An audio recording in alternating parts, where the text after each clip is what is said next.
नमस्कार जय जगन्नाथ आपण मैंने जमी जानते आम समस्त एकाठी हम जब से मोमो पार्टीटा न हम से पूरा अधूरा अधूरा लगे तो ये देखिपे भाउज नणंद समस्त आम मिसिकी मोमो कर व्यस्त अच्छे मोमो तो हेले आम घर जमा पाइबनी कारण जेहेतु आम पूरा बहुत सारा लोक आम घर रोचु तो 150-200 मोमो न कले जमा हेनी तो ये देखिपे मोमोर प्रोसेस चली आम भेणे भाई टे मुरुकी मुरुकी हस दौरान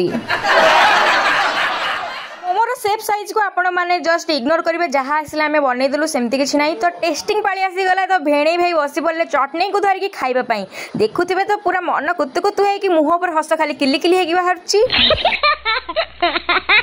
आम बड़ लोक मैंने खाईदेबा से ठीक कथा नुह तो से कंपनी देवाक आम छोट पिला मैंने बसी पड़े खाइबापी तो देखिपे केते सुंदर भाव में आमर पूरा माहौल चली तो छुट्टी जेहेतु सरीगला तो भौणी भेणे आ झियारी बाहरी पड़े कर्मक्षेत्र को तो आम जेहेतु मोमो समस्ते मिसिक खाऊलु तो भेणे गुड़ी डाकिदेलु मानिबा आउ भाई समस्ते बैग पैक करके बाहरी गले तो मन पूरा दुख था जेहेतु एत दिन पर आसी पूरा हस मजार आम माहौल चली पुणी आम अलग हो समस्ते तो पुणी से आसिले आपण सहित सेयार करी आम सब कौन कौन कलु तो आमर ब्लॉग आपण मानक केमती लगुच निहाती कमेंट माध्यम जनइबे जल्दी जल्दी मो चैनल को सब्सक्राइब और फॉलो कर दिंतु आपण माने समस्त भल रुहंतु बाय बाय।